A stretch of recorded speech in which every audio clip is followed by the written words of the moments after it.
Hey, the YouTubers. So the last time I took the fishing boat out, I did have a couple of other issues with the boat. Not hurricane related, but trailering related. Like I had to quickly fix one of the trailer lights, but on top of it, when I was taking the boat back out of the water, I had some problems with the winch strap. Cranking up the winch strap right here, actually when the boat got close, ended up breaking and just shearing off whatever. So the boat started floating away in the water. I had to jump up on the trailer or whatever, run up and jump on the front of the boat. So what I'm doing today is I'm just going to change out the winch strap, and it's $19.99, and I'm going to show you how to do it. It's actually pretty simple. So the first thing I'm going to do is I'm going to flick this up. I'm going to loosen the tension on this. I'm going to back this off a little bit, unhook it from the boat, and then I'm going to have it take a 9/16 socket over here, 9/16 wrench over there. I'm just going to pull off this whole pulley system. And once you lift that out, another 9/16 bolt here with a nut on the other side, and that's just a pin that's really just holding on the strap. So I'm going to back those off, and then we're going to pull this pin out and put the new strap on. 10 minutes later, get the thing all wound back up, and once you get it on there, you're going to notice at first it's going to be loose. The strap will stretch, so kind of even though it looks like it's all the way up, still kind of crank it down a little bit and just feel with your hand until it's fairly tight. Don't over crank it, because now you're just going to stretch it too much, and chances are that's why mine broke in the first place, is because I used to have it over tightened. But even though it's brand new or whatever and it's tight right now, every time you go to trailer this, kind of just recheck it, and like I said, it is going to stretch a little bit. So 10-minute job, and $19.99, very easy, very quick. Next up on our list of things we need to do today is, as you can kind of see down here, I got some staining, and what that staining is hydraulic fluid from my Sea Star hydraulic steering. And the first warning sign I had was I started noticing that when I turned my steering wheel to the left, it was responsive, but when I turned it to the right, I had to sometimes turn the wheel almost like 3 turns to get the engine to start responding to turning. So I obviously had air in my lines or was low on fluid. So I did add some fluid to it, had lots of air in the line or whatever, and got it filled again. And then I started noticing, the stains underneath. So I obviously have a leak, and where the leak is coming from, I believe, is the seals, which are behind these pieces right here, or part of these pieces, I should say. So what we're going to do is we're going to replace those seals, and we're going to be taking off a bolt here, taking off a bolt here, and doing the same thing on the other side. And then we're going to be knocking this off or whatever. I'm going to try it first by just, hitting the top, not the threads. You don't want to smush the thread so it won't go back on. If that doesn't work, I'm actually going to use a car tool that I use when I'm doing front end parts, probably like a ball joint fork or something, to see how that works.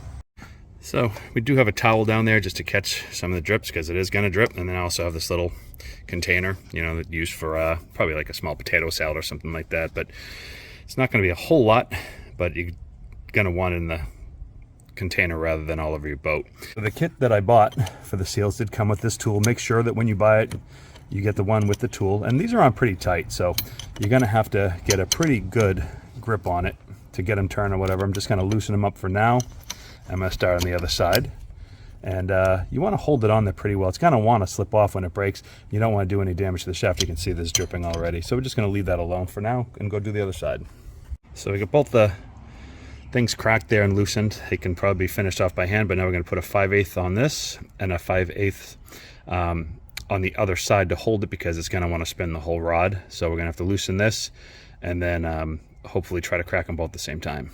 So they both came off pretty easily. The only thing is you are going to have to get something to hold onto this, and something obviously that's not going to slip too much. So now we're going to take off these, and those are 3/4 inch that we're going to put on that, take off, and then we'll be ready to separate the brackets. So getting these off was not easy. What I used I believe it's a ball joint. I would not recommend doing this, but I did slide it through here, and I thought that I was taking off this side, but what happened is I was just pulling it out, and it made the other side came off. So now I can just pull the other side through and change the seals. But this did gouge up the spacers that were between these,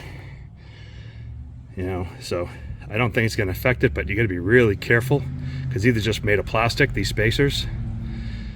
And if they crack or whatever, that's going to impact the steering. So you got to be super careful with those.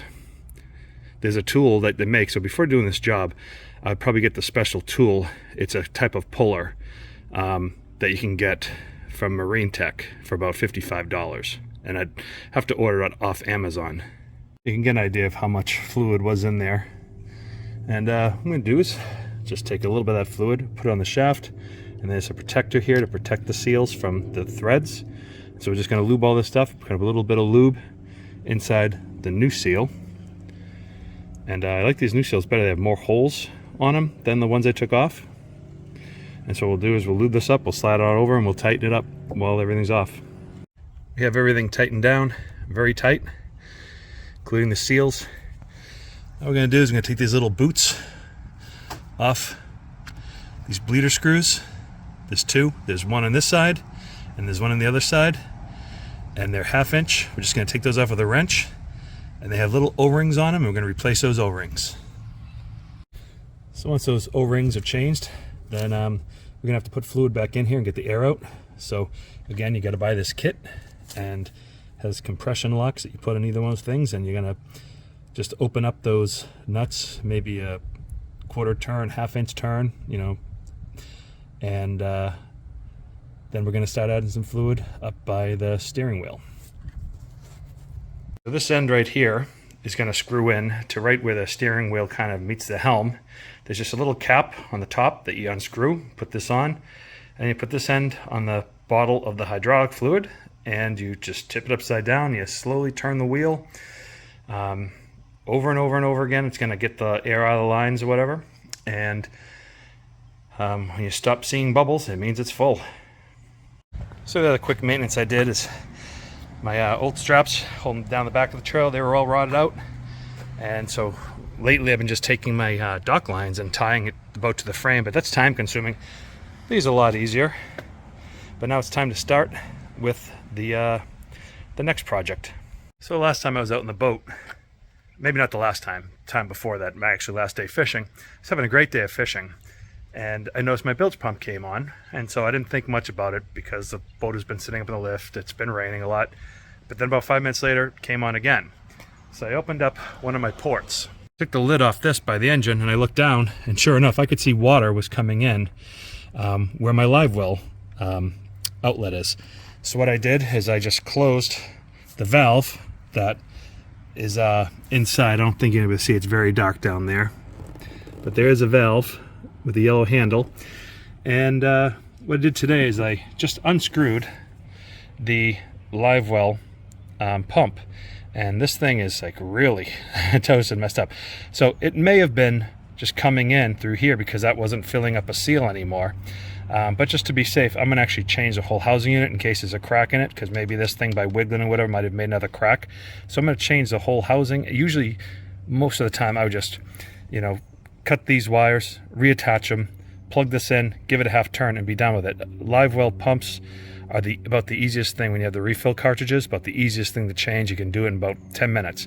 So I'm going to change out the whole housing unit, which is the piping coming from like the Silcock valve and going into the hoses and stuff like that. So it's going to be a little bit more intense today. And I'll be honest with you, it's so tight in there, I'm not going to be able to get a camera in. But the basic idea is just unscrewing some stuff. And the toughest part of this job is actually going to be the hoses that attach to the livewell.